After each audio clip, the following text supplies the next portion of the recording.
We haven't seen anyone in 3 fucking years. And I was like, no, there we go. Yeah, 3 years, roughly 3 years it's been since we last talked. And They've always stay consistent and on top of things, in fairness. Yeah, obviously.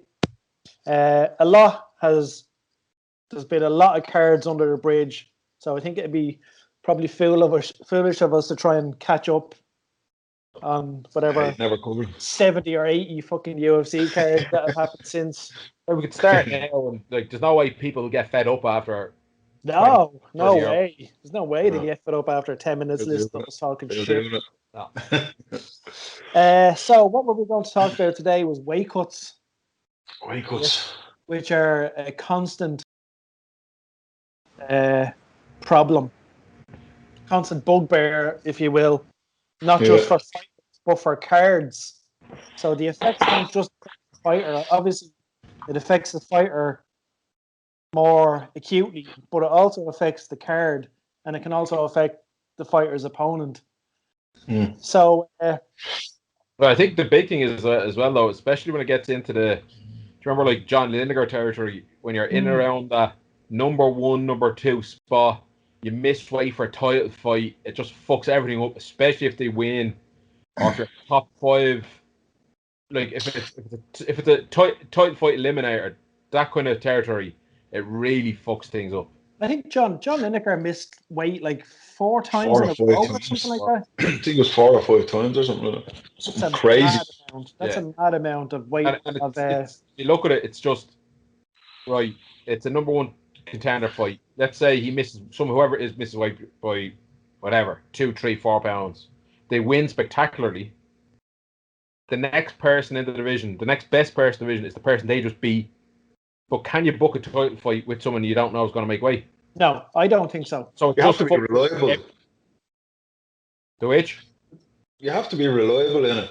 Yeah. Especially if you're running for a title. Like once you're in your top 5 and you miss weight, you're fucking yourself.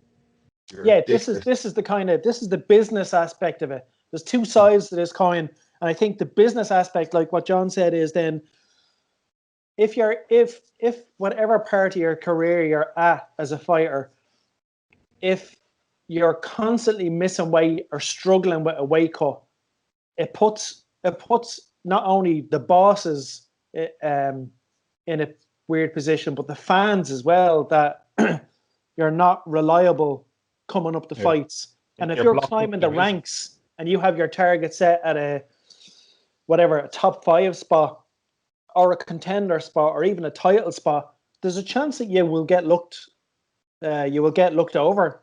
Do you know what I mean? It's a chance that plus there's a thing, if the fighter that makes weight is obviously given the option, like, do you still want to fight this guy?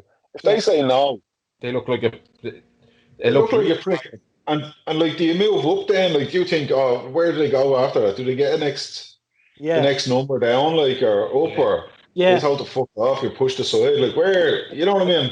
You really feel like you need to say, I'll fight them anyway. Yeah.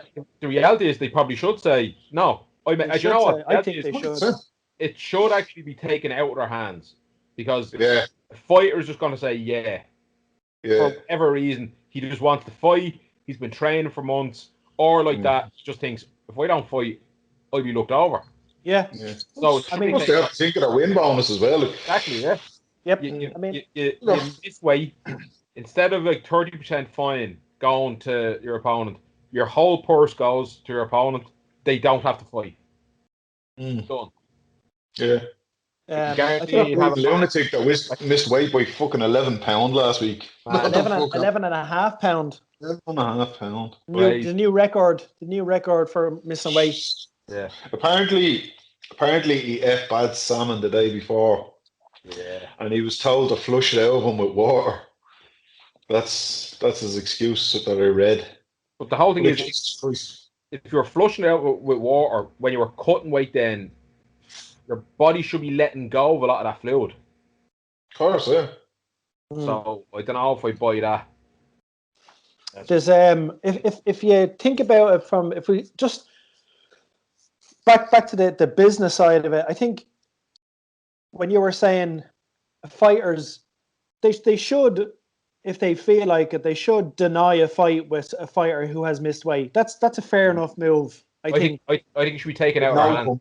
Yeah, it should be taken out of our hands. They shouldn't have to. They shouldn't even have to kind of be in that position. You make weight, you fight. You don't make weight, there's no fight. Yeah, but there should be some sort of safety net for the fighter who makes weight. He gets the purse. Yeah. Yeah. But the other thing in boxing, if there's you can lose your ranking. Yeah. Oh really? Yeah. Yeah. You can forfeit your ranking. Yeah. Especially on a second or third, not on a first offense, but definitely on a second offense, you can forfeit your ranking. So if you're number one contender and you miss weight twice, well, then you're removed as number one contender. Yeah, I mean, I can kind of understand that as well. Absolutely, yeah. There's a couple of cards ago, I can't remember whether it was maybe 2-3 months ago, where there was a couple of cards in a row that had a record amount of catchweight fights on it. Yeah. Like I think one of the cards had 4 catchweight fights. I don't know if that's an exact number, but it was something along those lines. And it was really indicative of we're getting to a point now where there's so much division hopping, and there are so many fighters that are changing divisions for whatever reason, whether it's to do with where they are in their career, training camps, age, their current record, their losing streak, whatever it is. There's a lot of division hopping going, and we're seeing it going against a lot of fighters. Weren't they putting that down to the COVID buzz and lads can't get to the gym and they were, and the cardio, again, that has to play into it. I mean, I wouldn't be an expert on it at all, but I mean that has to play into it. The lads are flying out to Yaz Island, and they're kind of secluded there. They don't have their stuff around them that they normally would have. Their diet is probably all over the shop. So I'm guessing that does play into it somewhere along the line. But the division jumping is something that I've noticed has been more prevalent over the last probably 2 years. I mean, you look at the likes of who am I going to think of? Right, let's take one of my favorite fighters for the last while, Robert Whittaker. We haven't seen him in action now for ages, but he's a middleweight, right? We saw him fighting Yoel Romero, who everyone was terrified at the time of. So Whittaker has faced like heavy hitters, proper KO artists. He dropped down to welterweight, and he got sparked by Stephen Thompson. Like the weight cut has a massive effect on your chin. I didn't think it would affect your chin. I obviously don't know the fucking science behind it or whatever, but I think once you have a chin, you have a chin. Like, so I didn't expect to see it affecting the chin that much. Like, do you know what I mean? Yeah, I think it's to do about obviously the fluid surrounding the brain and the ability to recover from a head trauma. Right. That as you're completely dehydrating yourself, obviously the fluid around your brain, there's not as much fluid there. So your ability to recover, maintain consciousness is complete, obviously. Yeah. As well as that, you're dropping weight and you're possibly fighting lads who are at a more natural weight. Like Clay Guida, for example. I know he's getting on a bit now, but Clay Guida, I don't think has ever been knocked out or TKO'd at lightweight. Dropped down to featherweight, and he was knocked out by Chad Mendes and Brian Ortega. Now, I know he's probably not the best example because he's probably the wrong side of 40 now, I think, at this stage. Guida's about 40, yeah. Yeah, I do think it plays havoc with your durability, your ability to take damage, especially when it comes to headshots. Going up and down all the time has to do something as well, doesn't it? Like, I had a quick look online to see has there been any fatalities, and there's been about 4 or 5 weight cut related deaths in combat sports. A few years ago, there was a 19-year-old Thai fighter from Australia. I think I remember that. She went through some mad weight cut regime, and the cause of death was multiple organ failure. Yeah. Look at Bobby Green there a couple of weeks ago. Yeah. And he collapsed backstage. That's right. Seriously. Over the years as well, like people going backstage and all of a sudden fight call off. Day of 40 days before over the years, people collapsing, being taken off. And wasn't Chaz Skelly in the octagon there weekend gone, the one before that? Chaz Skelly was in the octagon. I can't remember who he was fighting, but he was waiting for your man to come out. And your man was backstage getting crazy ass back spasms. Yeah. That has to do with weight cut. That's all weight cut. Yeah. And first time ever for a lad to be standing in the fucking cage and waiting around. I was waiting for Bisping to jump in. Or fucking Paul Felder out of nowhere. Yeah. Abseiling into the octagon. Yeah. And he's another one, actually, Paul Felder. Remember his fight against RDA? 5 days notice, he had to drop 25 pounds. Yeah. Jesus. Yeah. Brutal. As well as that, the just having a stroke there. Nice one. That's good info. Good info. That's what I was going to say. I actually met. Do you remember Gray Maynard? Yeah. I met him when he was fighting at 155. He was actually preparing for the Frank Yargar rematch that was cancelled, and he was in the middle of his training camp, and he was fucking enormous. Yeah.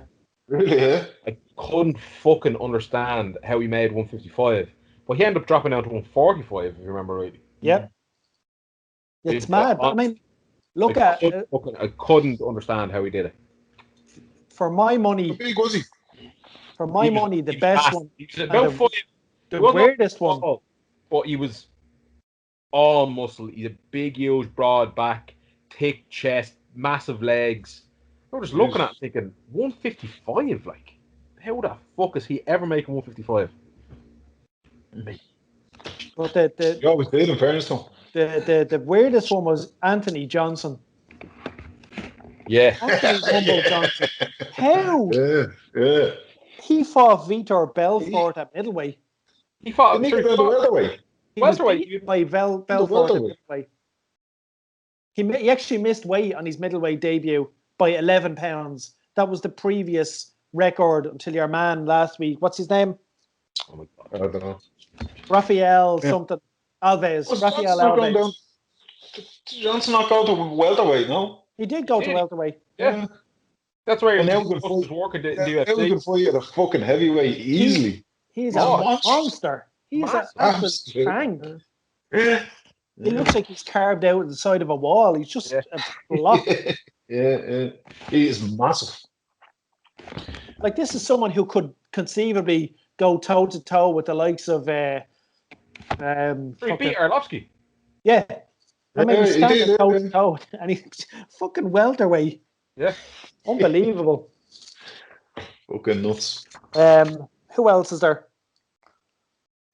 But see, you're talking about deaths. If you want to actually look at deaths, it's actually in boxing. Yeah. Where it's been loads of deaths in lighter weights. But that's not necessarily directly connected to a weight cut regime, is it? It's all been loosely connected. A lot of them have been loosely connected to weight cut, the effects of weight cutting. Yeah. Like in the 80s, there was a good few deaths. There was Johnny Owens. Now they thought it was more weight cutting because he was so small and fragile looking. But they actually found it may have played a part, but also they found when they actually did the autopsy, he had a remarkably fragile skull combined with a remarkably strong jaw. So he was taking shots, but they were doing damage. Yeah, and then the jawbone actually broke and penetrated part of the back of the brain. I don't think there's no making allowances for something like that. That sounds like a fucking freak accident. But then that sounds like you could die brushing your teeth, for fuck's sake. There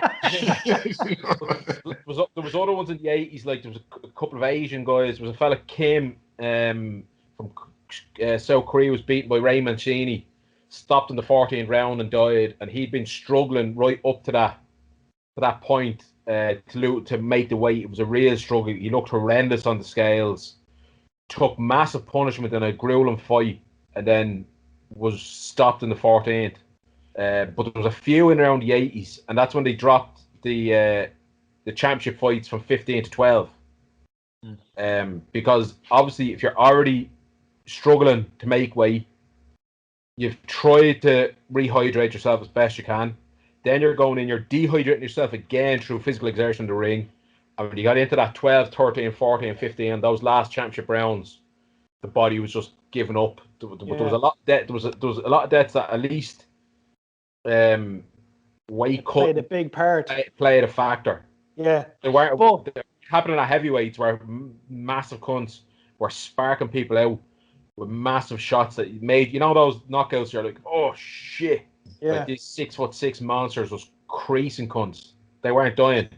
It was the lighter weights that because people were they're the ones making the cuts. Yeah. I don't think there's anything other than like absolutely barren weight cuts. There's nothing to kind of fix the problem, because you're always going to get lads who want to be the biggest at the lightest. Yeah. Do you know what I mean? So they have that advantage. Like, that's true. I agree. That's always going to be a factor. Yeah, that's always going to be a kind of a tactic. I think it's always going to be a part of the only thing that they can do, I think, is the WBC and I think the ABC, the Association of Boxing Commissions, I think had a. Listen, I might have the details slightly off, but as far as I know, any championship fight. Can't see your face, Mark. Any championship fight. Don't want to see your face, but however. Excuse me. Is a 30-day check-in on a contracted weight. So let's say if the fight is supposed to be at 170 or whatever it is, 30 days out you have to be at a certain weight. Yeah, that's actually a great idea. 7 days out you have to be a certain weight. You weigh in, you make slowly weight. Other end. Yeah. And the next day after the fight, or the day of the fight, so day after the weigh-in, you can only have regained 10% of your body weight. Yeah. So fight is at 147. You can only get in the ring 10% heavier than that. You can gain 14.7 pounds, or you don't. You're whatever. You're subject to whatever it is. So what is stopping that system being adopted in MMA? Whether they know that it'll force a lot of shifts and movements, and it kind of forces boxers like to hold a closer walking around weight or fight weight. Yeah. Than you tend to see in MMA. Yeah. But and I'm just saying this from my looking at it. It does seem though that the MMA fighters have a lot more of a scientific approach to their weight cut. Yeah. Like the likes of they're not just putting on sweats and jumping into a sauna a couple of days. They're manipulating their calorie intake, their water intake, their sugar. I think that's just the game evolving, though, isn't it? Like, do you know what I mean? Lads are coming up with better and safer ways to do it. Like back in the day, like I say, they just throw on sweats, go out and fucking run, like. Yeah. Whereas today, it's all you have someone actually handing you your meals. Yeah. Saying, look, here. After that, you go and take a nap, and you know what I mean. You have lads dedicated to just doing the fucking diet, kind of. And exactly, yeah. But it does seem like the boxing fellas are. Hey, destroying me fucking hat here.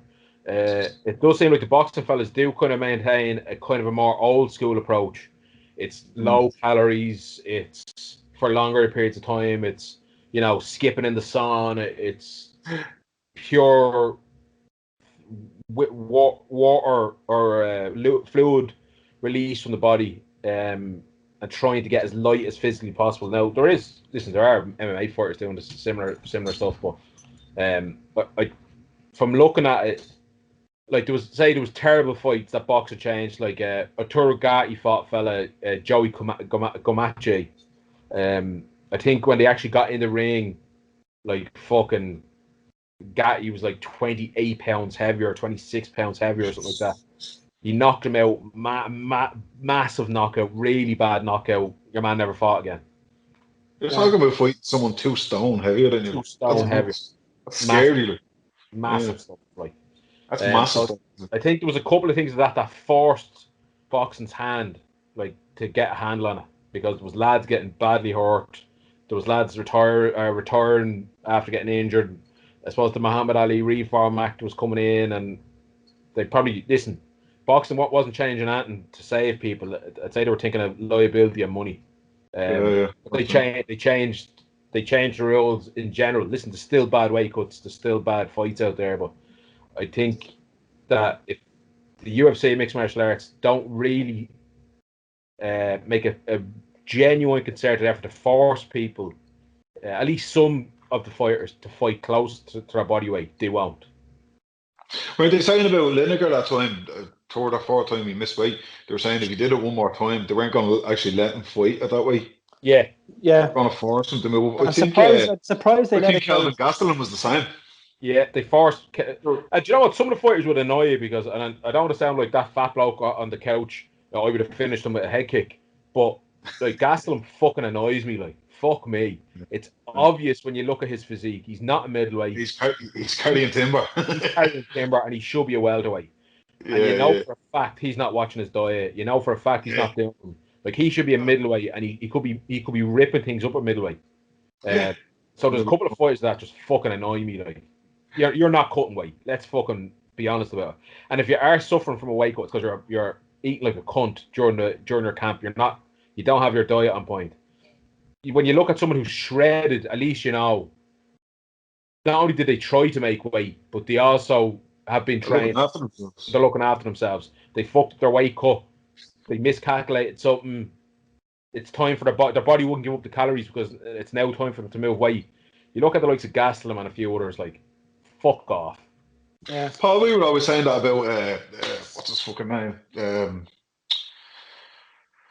Barty. Yeah. Never. He could have easily dropped a few pounds and went down to 205, like, and been a blade contender. A monster at that weight. Instead of stepping in with bleeding Stefan Struve. Yeah. Madness, like, can't remember. I doubt he won that fight. I can't remember, but no. You know what I mean? Did. And then as well, like, Rashad Evans should have never really been a light heavyweight. He jumped in as heavyweight. Did. Yeah. Madness, like. Yeah. Crazy. I think they'll have to really force people with like that 30-day check-ins, 10-day check-ins, and a restriction on weight. That's actually a great idea. I have to say, I haven't heard that. And it's not adopted by regulated all the way along, like. Yeah, and then I think as well though, when someone misses weight, to take it out of the other fighters' hands, that you're not offered a fight. They missed weight, you take their purse and your purse, so you're getting more or less a win bonus and move on to the next one. You find a lot less fucking people missing weight. Yeah. A lot less. Wasn't it Adesanya during That's right, yeah. After whatever fight, I can't remember what fight it was, but he was actually talking to Dana in the cage about it. He's saying you need to be taking more money off these lads. Like. Yeah, I remember that. Actually, yeah. That was after he beat that Brazilian fucking Costa. It wasn't even nothing to do with his fight, was it? Both of them made weight. Someone from his camp. Yeah. Someone who missed weight, I think. That's it. Yeah. But like, it's clear that every fighter, regardless of what division they're in, every fighter has a Goldilocks zone where there's a perfect weight for that particular fighter to be fighting at. Whatever it is about your height or your body shape or your build, every person has a weight that it's better for you to fight at because you're not making any mad cuts and you're not fighting out your depth. But the weight cut itself should be policed better, and I think the organization that they're fighting in owes it to the fighters to police it better and to make sure that there's none of this fucking dehydrating to the point where you have to be helped to the scales and then like chugging water, for the next 5-10 days or whatever it is, because That's how people get heat stroke. Yeah. That's how people Liver get failure. heat stroke. Just remember kidneys shut down. You have seizures. Bobby Southwark. What was his name? I think it was the season where Chris Liam was on. Yeah. Bobby South. Yeah. He was in the middle of a weight cut, and I remember he had an argument with Dana White and everything. He was like, you know, could barely make weight and went through this big struggle to make 205. He made weight and was making out that it was the worst experience he'd ever had. And when he was checked over by the doctors, they were like, "Oh no, he's not drawn out at all. He's loads of blood in his body." Yeah. Yeah, he ended up looking like a fucking pansy, like. But like, listen, I've only cut weight once when I was really young. Other than that, I never had to cut weight when I was boxing, but once, and it was horrendous. And it was a mild weight cut. I could only picture lads cutting 20, 25 pounds. I'd say it's fucking horrendous. See the season of the TOF that Rosie did. Yeah. Someone was saying they can't make weight, so she jumped in and dropped something like 22 pounds in a day just to prove it can be done. Like. That's right, actually, yeah. Fucking crazy. That's a mad amount of weight. She was probably, 24, 25 or something at the time, like, do you know what I mean? Yeah. Only a chum one, like. But still, that's fucking nuts. That's a mad amount of weight to chop in one day. Madness. Yeah. I remember thinking it was about £1 an hour or something like that. Like, there's no way that's good for your body. Taking sport can't be. Taking sport completely out of it. The shit going on in your body when that weight disappears, your body goes into panic, and your organs start doing shit that they shouldn't be doing. Look at Daniel Cormier missed out on the Olympics because of it. Yeah, his second Olympics. He was the team captain, and his body shut down because of weight training, and he basically kidney failure. So he didn't he didn't compete in the second Olympics. He went to two, but only competed in one of them. Well, speaking of Olympics, that's wrestling really is where the weight cuts are. Oh, they're brutal. Apparently, the most grueling in any sport. Yeah. Weight cuts are the killer in wrestling, and I think a lot of fighters take that with them as well, because a lot of them come from that background anyway. Yeah. Joe Rogan saying it for years, that's the best kind of background to get into MMA from. Yeah. Wrestling. Just the work rate. Yeah, because of the work rate. They're put through, like, in the training rooms and all this kind of crack. Like. And then as well, if you're making weight, like amateur boxing as well, if they're having like tournaments over a couple of weeks, you're holding your weight. You might have to cut weight multiple times, and it might only be small cuts. But like, say if you're a college wrestler, you see their records. Like they leave college after wrestling 150 times. Mm. That means you have to make weight 150 times. Yeah. There's some lads go a lot higher than that as well. Like. Oh yeah. You know what I mean? There's some lads are fucking 200-300. Yeah. And wrestling, like they've been wrestling through high school, wrestling through college, their Pac-10s, their national meets. That's all weight cuts. Yeah, it's madness. Like, it's scary to think that it might get to a point where we actually see a high-profile fatality because of this. Yeah. And I think it's only a matter of time. I mean, there are fatalities already. They're just not well known. But I think it's only a matter of time before we actually see. It might be a thing. Oh, this fella died because of weight cutting. It might just contribute to it. Yeah. You know what I mean? Exactly. It contributes to an underlying problem. I think the other thing with it is though, I doubt it'll be with the UFC, because I think I could be wrong, but the amount of Bellator. it'll be Bellator, the amount of fucking doctors they have on staff checking people through their weight cuts and fight checks and all that, and I can't see it being with them. But which makes it weirder that they don't take on that system that boxing uses, because they already have the subsystem in place. They've got the officials, they've got the experts, they have the medical teams. They've all got that all in place. Yeah. They just need to take that system. New thing, though, Mark. Huh? I presume it's a relatively new thing. Yeah. When was maybe it's a wait and see kind of job, like. Possibly, yeah. When was it fully adopted? I'll have to Google Weber here. 2000 and I know they arsed around talking about it for years before it was adopted by them all. Yeah. I can't remember if it was 2018, 2015, something like that. It's still relatively so it's still new. Very new. Yeah. It does make you think, how long are they willing to wait until something happens? I mean, I think we all remember the argument, and it's still an ongoing argument of head trauma and its long-term effects. And I think we're seeing a couple of things happen the last while. Wasn't there someone there that has? Yeah, big man come out there a while ago saying. I can't remember who it was now, but he's forgetting the names of his kids, and he gets dizzy spells. And Jesus, what the fuck was that? I know Gary Goodridge is fucked. You ever seen him lately? Yeah. Fucked. Yeah. But it's someone who fought in the UFC, Paul, isn't it? It is. Name.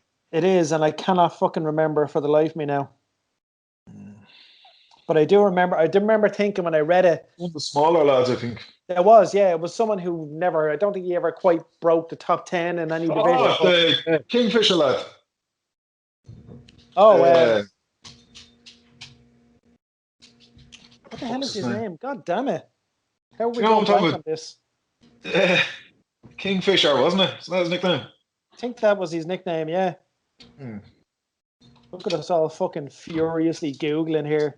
H. This is H. Trying to rack me around. Was it Spencer Fisher? Spencer Fisher. Yeah. Yeah, he's at the early stages of it. It's not good at all. And that chap is, he's probably our age, is he? He's about 40 odd. Basically. Yeah. 40 something. And if you look at him, he was like fight of the night bonus winner 3-4 times or whatever. So he's the sort of fighter that was in wars he had. Yeah.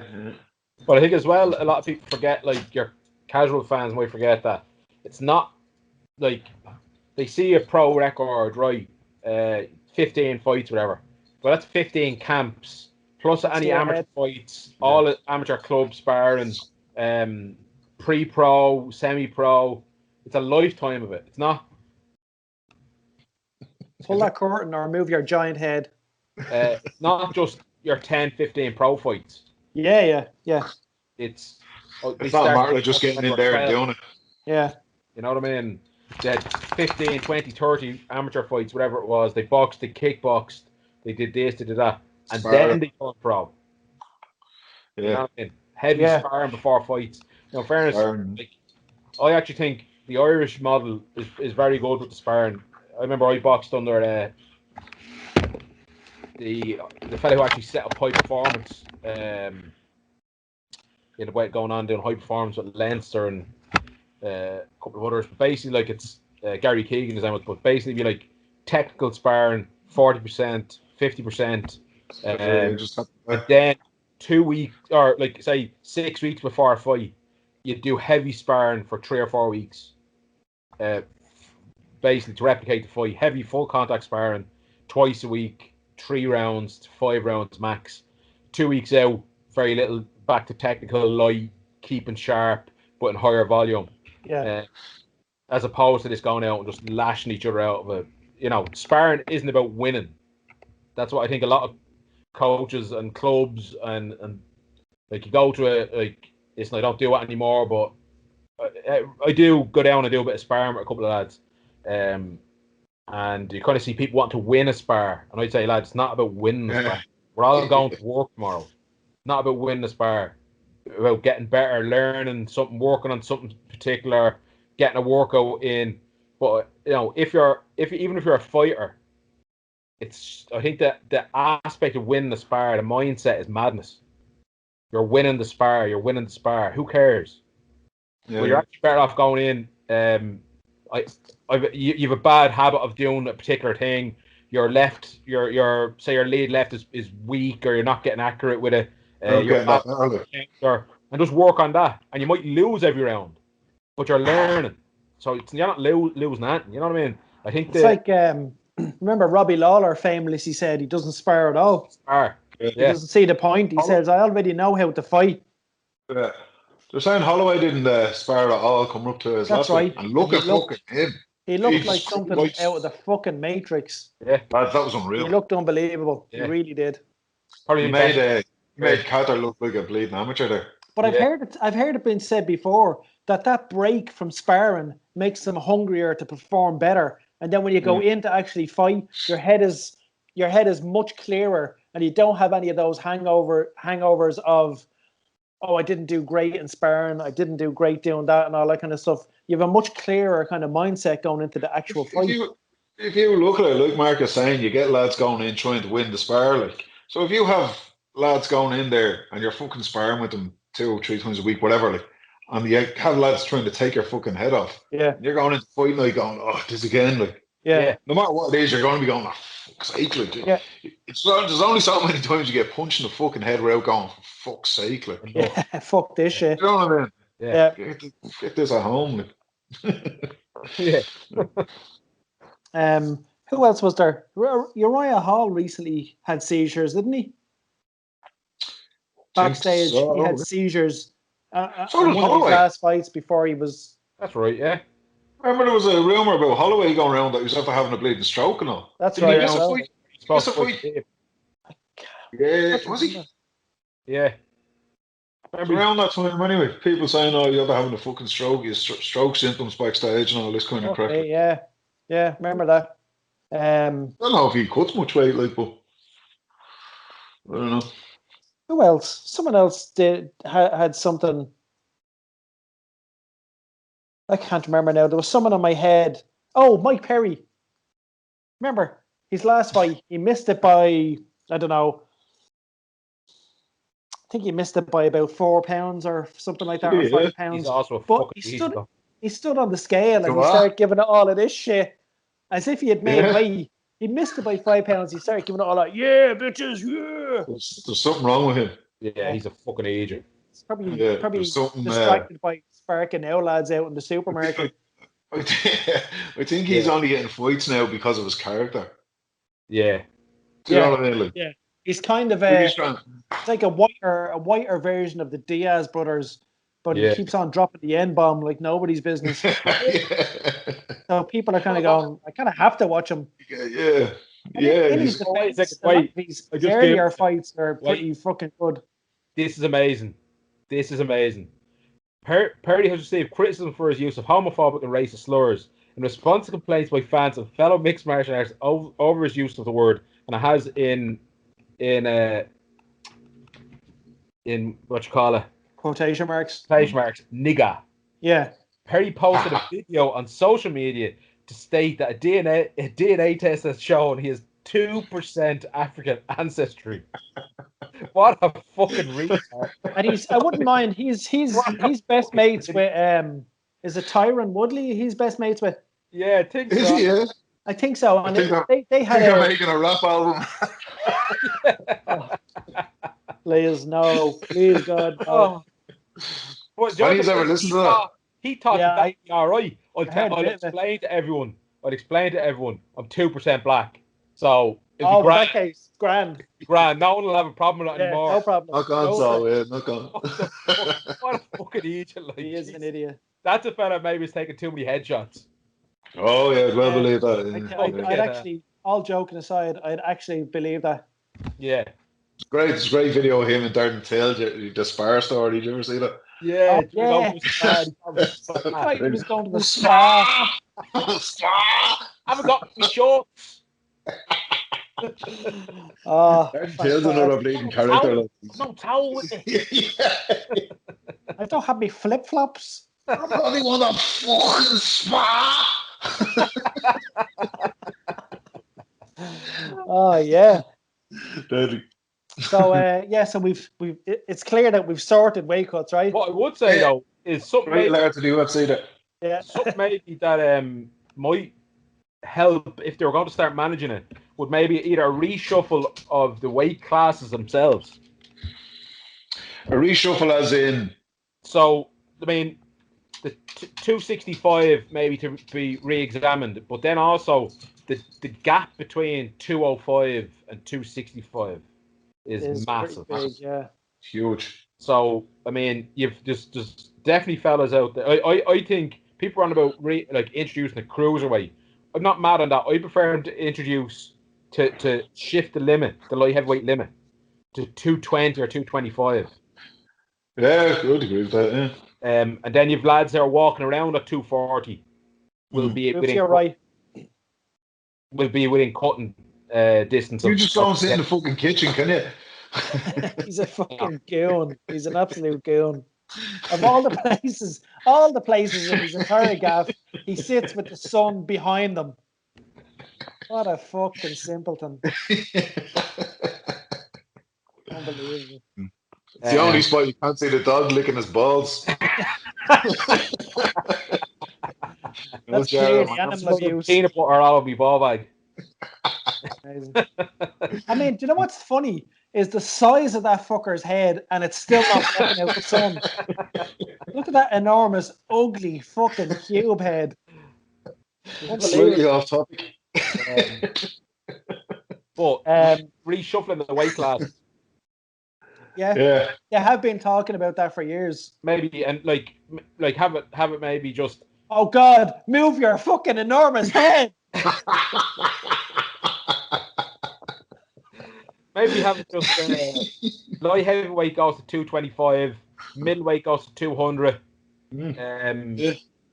Have your welterweight at 180. I think what they're worried about is if they do a reshuffle of weight distribution in the classes like that, they're worried that there'd be a lot more, and there probably would be a lot more division jumping for the first while. But then what I'm saying is if you have the shuffle of the weight divisions, but then also introduce the monitored weigh-ins. Yeah. So instead of doing one or the other, do both. Yeah. Both, yeah. So it actually forced people to accept, right, this is the weight that I'm fighting at. Either way, whatever way they do it, I would like to see them address it properly. I know Dana White has been saying, weight cutting is just part of the sport, and I've heard other people saying, fighters just have to get used to it. I would like to see them address it officially and properly, because regardless of what the UFC as a company or even Dana White as a spokesman, regardless of what they think weight cutting is and what weight cutting should be, they still need to address it, because I do think it's going to have massive long-term health implications for fighters. Like, I'm sure it's put your body through that and be grand down the line. I'm sure it's not like Dana White can't wake up one morning and go, I think I'll change around the weight divisions. Do you know what I mean? He probably has to push it through. Yeah. Regulatory commission and all this. I'd say there's a massive. Look how long it took them to change the fighter down rule. Yeah, do you know what I mean? They're still not universal. In some places, it's still all over the place. Look how long it took them to get like a lad on the spliff. Or you're banned for 5 years. Look at fucking Nick Diaz, man. Banned for 5 fucking years because he had a bit of spliff. Look how long it took them to change that. You know what I mean? Yeah. Which is absolutely fucking horrendous. Like, do you know what I mean? Because it's not a performance enhancer way of long shot. That in particular is a match the fucking legal stance on weed over there as well. Yeah, it's probably bullshit. Ridiculous, like. So I'm saying, like, maybe it is a thing that's in the works. You just fucking haven't heard of it because it has to go through all the red tape. Something. Yeah, but you're right. Like, it is something that they should address. Yeah. From a fan standpoint of view. Yeah, big time. Big time. Okay, so we leave it there. Let's just as a last thing, just before we go. This is something I just thought about the other day. What is your favorite matchup that never happened? What fight never happened that you think would have been an amazing scrap? That any two fighters, any division were never matched up that you thought they should have fought. It's hard to stay away from Silva and GSP, isn't it? Yeah. I mean, that was talked about for so long that I actually thought it was going to happen at one stage. Yeah, like it's I think it'd be shit if it happened in the last 5 years. Yeah. You're talking 10, 12 years ago. Like, yeah. When the two of them were at the top of the fucking game. Like, yeah. I think it's hard. Like you can knock around sluggers and fucking Robbie Lawler with fucking anybody. Like, Yeah. do you know what I mean? Yeah. But I think for something that would be cover all aspects of the game, I think that's the fight that should have happened. Absolutely, yeah. That's a very good one, yeah. What about you, Mark? Trying to think. Do you want us to come back to you in a while? Yeah, maybe a week or so. I suppose I always wanted to see Fedor and Brock. Yeah, I was going to actually mention that. Fedor and Brock. Fedor and Brock. Sorry. Yeah. I think I'm going to say something outrageous here.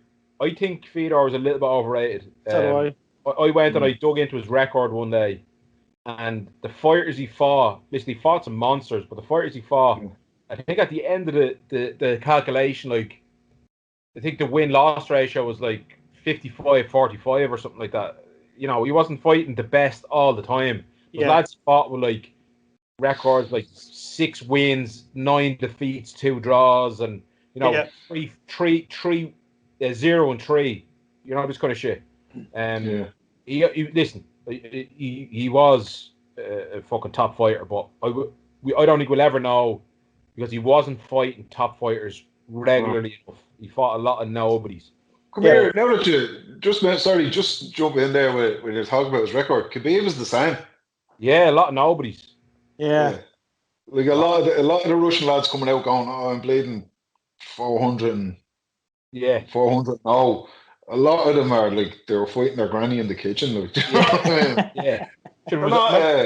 even here at boxing, like there's a couple of Lithuanians and Latvians came over and they were kind of doing the pro rounds of boxing in Ireland and the UK, like, and they'd present a record of 12 wins, 3 losses. And you'd see them going in and they couldn't fucking bless themselves. They had no hands and they were getting just mauled with people. And it turned out they were buying their records, or they were, 12 wins, but there were fights outside fucking pubs in a ring with a cut pair of gloves, like. You know what I mean? Yeah. But I just would like to see him and Lesnar. I think it would have actually shown, because Lesnar was limited, was a limited fighter, but I personally think the worst thing they did with him was try and teach him striking.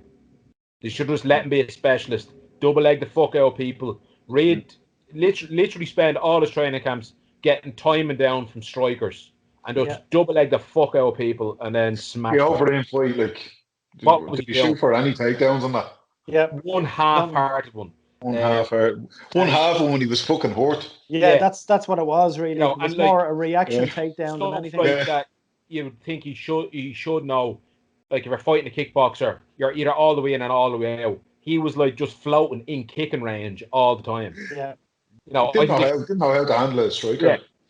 What they should have been doing with him was just focusing on movements within striking that you can exploit. Yeah. And he should have just been double legging that fuck out of everyone. But I tell you, I would like to see that Lesnar, the fella who fought very early, when he fought like Shane Carwin and Nair and stuff, and to show people, one, Fedor should not be fighting a heavyweight, because he shouldn't have been. He was carrying huge amounts. He's one of them lads that should have dropped down to 205. Definitely, he could have been a monster. But also, there's like that. There's weight classes for a reason, and also to show him against a real athlete who wasn't afraid of him and was going out to impose himself, because that's what Lesnar was, an athlete, a freak athlete who was looking to impose a very specific skill set against you. And I don't think Fedor would have had the size to pull off the types of submissions that Lesnar would have been vulnerable to. I mean, trying to get your arm around the neck, fucking forget it. What neck? It's like a bleeding elephant's leg. I'm not saying he would have won, but I said I think that would have been one that would have maybe answered a couple of questions about Fedor's place and things, and it just would have been an interesting. It would have been a fucking like a. Do you not prefer to see him against Couture? That would have been a better fight. Yeah. Because Couture, not a particularly big heavyweight. I think the most he ever weighed was like 240 when he fought Nogueira. I think that was his heaviest ever, 241 or something. He was a good sized light heavyweight. Freak cardio. Good, great cardio, Absolute great dirty boxing, cardio. Great defensive jiu-jitsu in the sense of he really knew how to control positions. Head position was always on point. Did the basics really well. Obviously, fucking Olympic alternate in Greco-Roman. That would have been a better fight.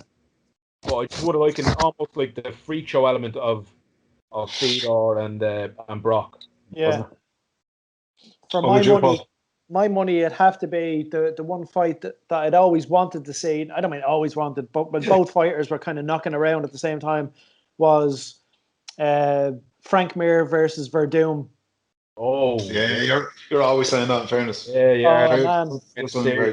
And I think at the time when I was thinking about it, Mir was I think Mir was just about, I mean, he might have had like 2 fights left on his contract or something like that. And Verdum was clocking bodies. He was clocking names and he was crawling up the ranks at that time.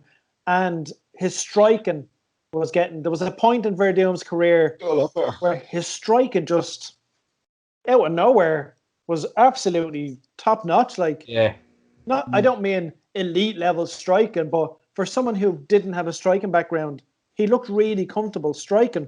Yeah. And I remember thinking, because Frank Mir, his striking wasn't amazing, but you know, it was all right. It got him through certain. Banged a couple of lads out. He did, knocked out Chiet Congo and TKO'd. What's his name? Crocop and that awful, one of the most. Knocked out Nogueira. He did. Nogueira, yeah. The first one to knock out Nogueira. Yeah. But imagine them 2 lads on the ground.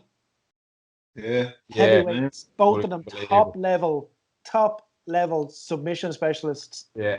Like Mir snapping bones like they were made out of fucking crisps or something like that. Yeah. Do you remember what he did to Nod's arm? Yeah, that's nasty. That was fucking transitions in that, the roll throughs and all. That was beautiful. Yeah, absolutely. Great. Oh, fucking flawless. But that would have been, for me now, that would have been an absolute. I'd say it would have been the sort of fight that once it hit the ground, it would have been over within a minute, I'd say. Yeah. Like, I know a chess match, but. Who do you think would have won? I probably, if I had gone to the ground, I think I would have put my money on Mir. Would you? Yeah. If I had been kept on the feet somehow, which often happens with the jiu-jitsu lads, if they're evenly matched, they tend to keep it striking. I probably would have gone with Verdum because Mir had a lot of what would you call them? Bad habits.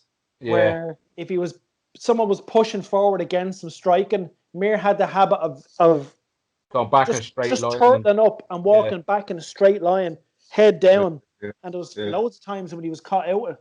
Yeah, Shane Carr and mauled him down. Shane Carr destroyed JDS him. Christ. Yeah.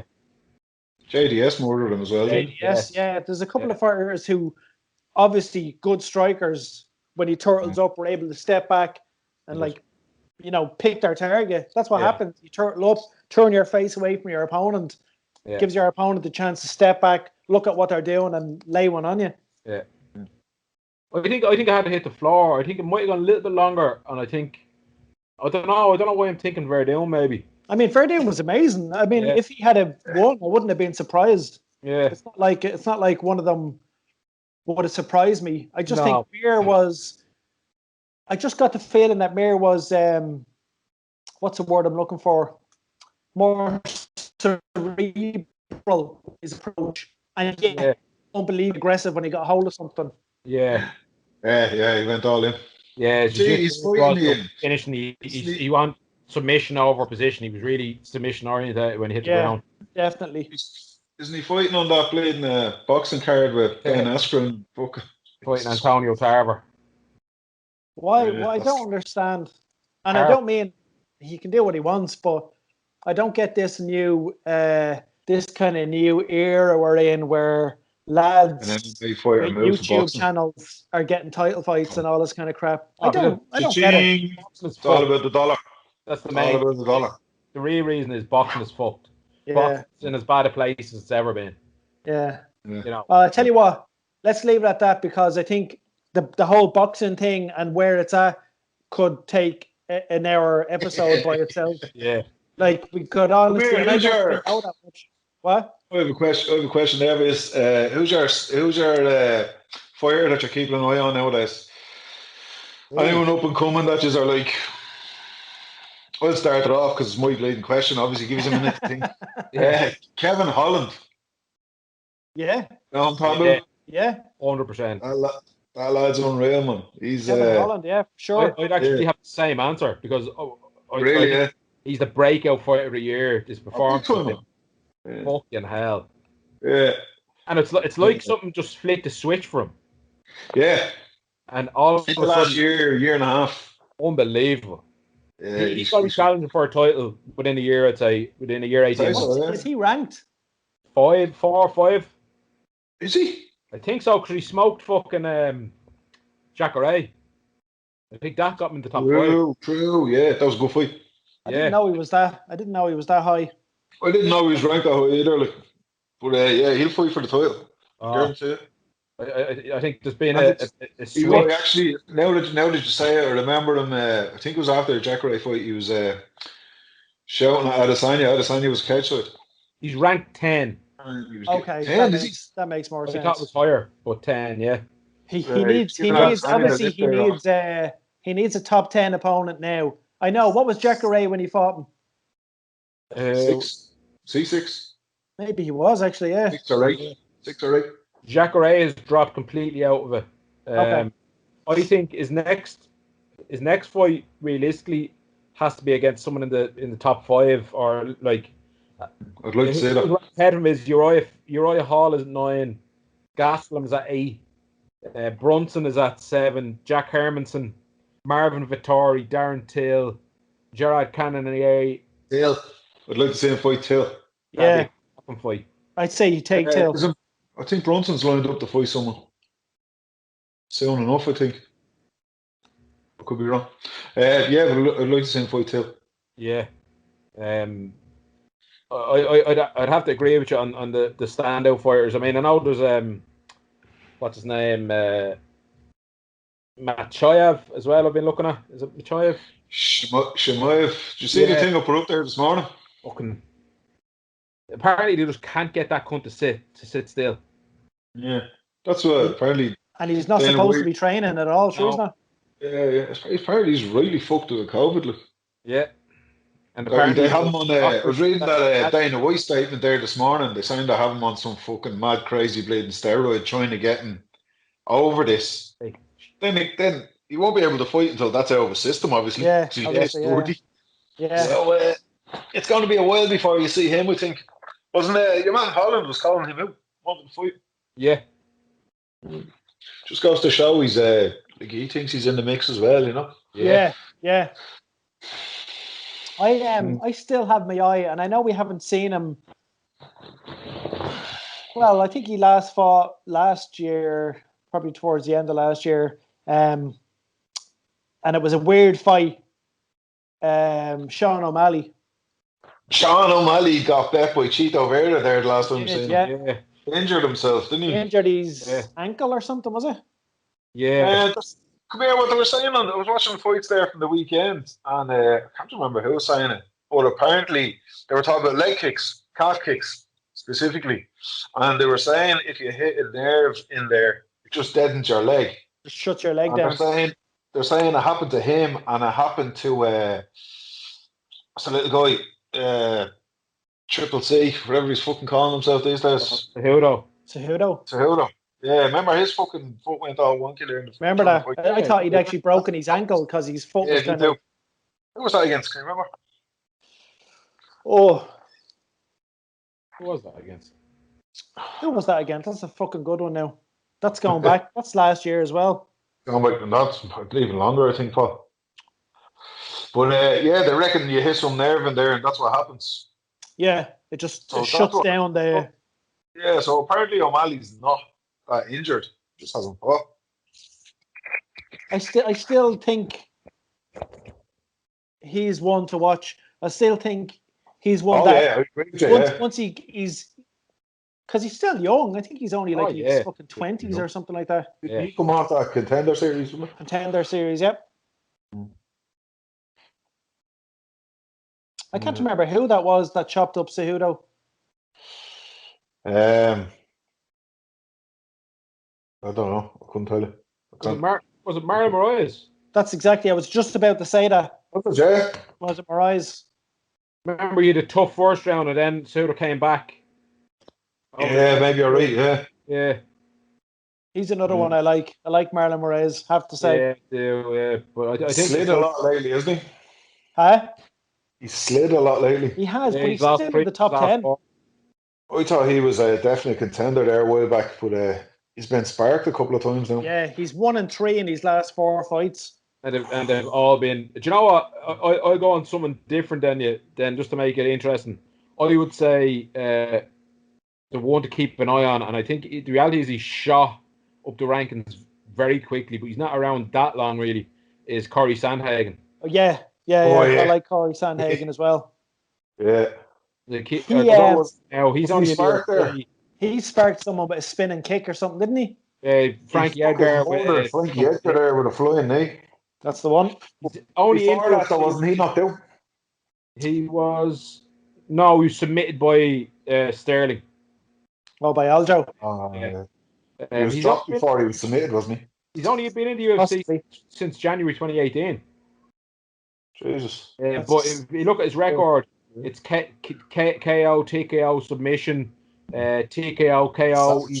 He goes after people. The decisions he has against John Lineker, which is who's no joke, and Raphael Sunso was also no joke. Other than that, he's stopping people. Yeah. And I mean that's his last 2 KOs really have put him right there, title shot. Yeah, that Frankie Edgar KO was something else. Yeah. Like in replay, when you see it in slow motion, where the knee landed. Yeah. Unbelievable. What about you? It's kind of one of them where you look at it and go, you didn't just throw that hoping it landed. You fucking went for that. Right across the chin. Right across the chin. Yeah.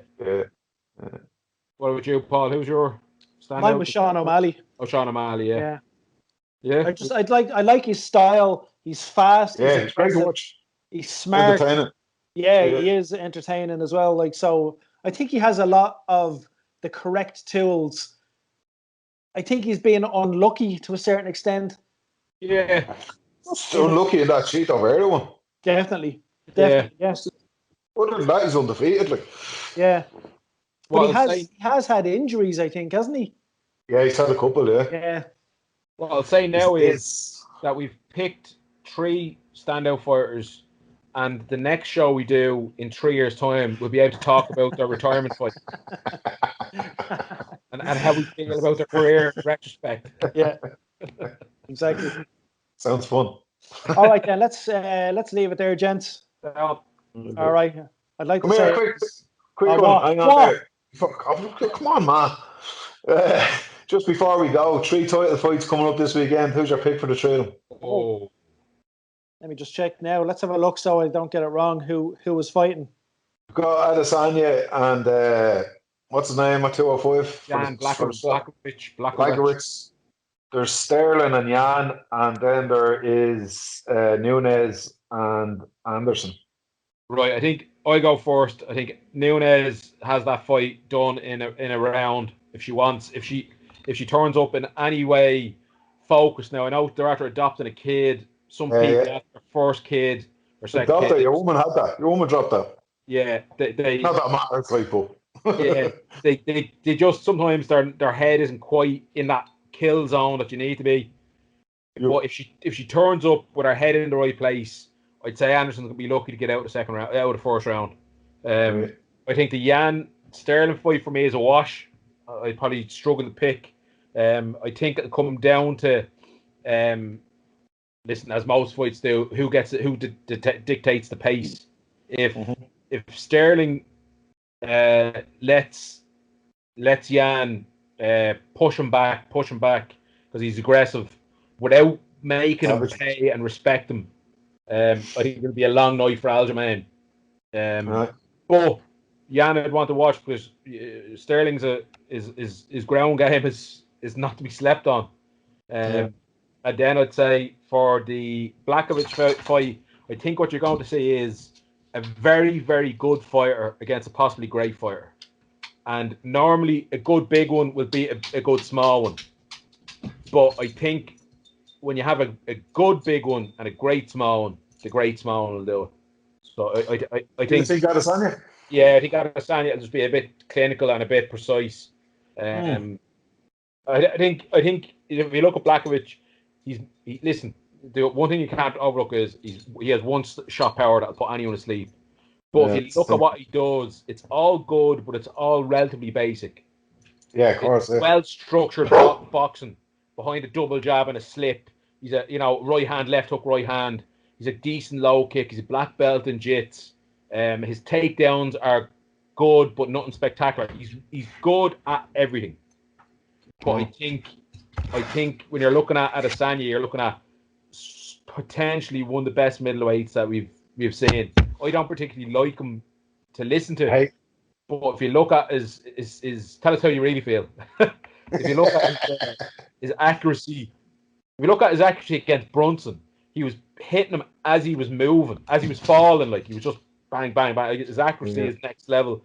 His takedown defense, I would struggle to see Blachowicz getting him down unless it's just out of sheer force, grabbing him and dragging him to the ground. I couldn't see him double legging him or getting a single pick, like a single leg or a high crotch on him. I just couldn't see that happening. I think Blachowicz will get picked apart and cut up. I'd say I probably think the same. I think Izzy, as far as I know, in this fight, he has about a 2-inch reach advantage, and I think that's what he's going to use. I think he's going to do a lot of moving and a lot of sticking and moving. He's going to do a lot of jabs, and he's going to keep the distance. I don't think he's going to want it on the ground. He won't want to exchange with him. I agree with you. I like Blachowicz. I do think he is or Blachowicz, whatever you pronounce it. He is a good all-rounder. Yeah. But he doesn't seem to be a specialist in any one particular area that I think is going to trouble Izzy greatly. I think Nunes is going to eat Anderson. Now, I could end up eating those words, but I think Nunes is going to burn through her. Yeah. I really do. Fucking animal. She's a monster. She's an absolute beast. I would not want to be a fighter going against Nunes. I think she's one of the most underrated, kind of dominant champions that the women's division have seen since Rousey. Yeah, an animal. She's a beast. She's savage. And I'm going to go out on a limb and say, yeah, Jesus, that was talk about putting a stamp on your legacy. Fucking real. Here's Cyborg. Everyone's afraid of her. Yeah. Last one for you. Boom. I'm going to go out on a limb and say Jan versus Sterling is going to be fight of the year. Oh, yeah? Yep. Ooh. I think that's going to be an absolute burner. I think both fighters have unbelievable names on their belts. Yeah, they've got some seriously impressive wins under their belts, and I think they both have something to prove. This is one of the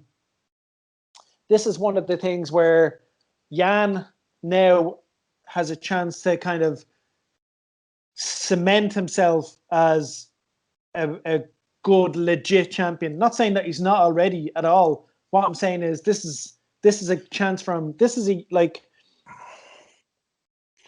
Well, he hasn't defended it. This is his first defense. This is his first defense, and I think Sterling is young, hungry. Now I know he's actually older than Jan. I know he's like 2 years older than him or something, but isn't this his first crack at a title? This is his first crack at a title. I think we're going to see a fight of the year between them two. But who I'd put my money on now is a different thing altogether. I put my money on Nunes. I put my money on Izzy. But between Jan and Sterling, I'm not sure who I'd put my money on. At a push, I'll go with Jan. I have a bet going with Mr. Patrick Power. Oh, how's Patrick? How is he? He keeps dipping him into my wallet. 3 fights, 3 underdogs. I have Blachowicz, I have Anderson, and I have Miocic. And the tenner on the 3 of them will get me 500 quid. Nice. So it just goes to show that, like I don't understand at all how Miocic is an underdog in that fight. But Anderson in Ghana. Oh, well. That's not this weekend. That's the next one. I don't see how he's an underdog. It's madness. Yeah, neither do I. That's crazy. Anderson is a massive fucking underdog. I can see that, though. I'm picking her for the upset. I understand why. I do think the smart money is on Nunes to run through her. Yeah. Oh, I'm going with Anderson for the upset. Yeah. Smelling upset. Yeah. I think Blachowicz will catch Izzy. Okay. Izzy has been caught before. You think he's going to catch him on the fee? He catch him in an exchange, yeah. All right.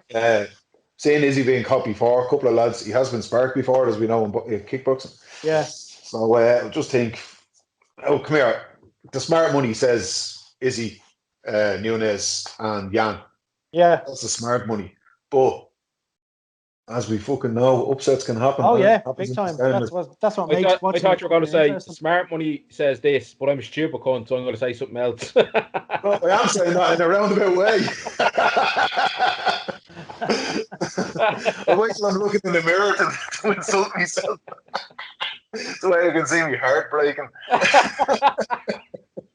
yeah, there's my picks: Anderson, Blachowicz, and Jan. Cool. You. Is it weird? Does anyone find it weird that Song Yadong is on the prelims? Because he has a load of wins under his belt recently as well. Yeah. There's someone else under the Cruz is under the prelims. Dominic Cruz as well. There's a couple of weird ones on the prelims. Yeah. It's a great card all the way through. It is a good card. Joseph Benavidez. He's coming off a few losses, though, I think, isn't he? He's actually an underdog in that fight. Yeah. Joey B. He's an underdog, and he's still ranked number 2. Ranked number 2, yeah. I think as well, though, the card might be a little bit. A lot of the cards might be a little bit between, like, a little bit of talent heavy in the sense of the companies where it's COVID, they need people to put their money in their pocket to buy pay-per-view. They're trying to put the big shows on. Yeah. Yeah, Benavidez is coming off 2 straight losses, so I think he needs to win this one. Two is it not 2 losses to what's the name though? Yeah. To who? Same fat person beat twice. Yeah, it is. Yeah. That's I don't see why that fucking knock him down too much. No. Yeah. But anyway, that's me done. No more questions, guys. Cool. So meet again in 3 years. 3 years. Well, all right, lads. All right. Take it easy. Peace out. Don't fuck yourselves. All right. Good luck. You leave that dog alone.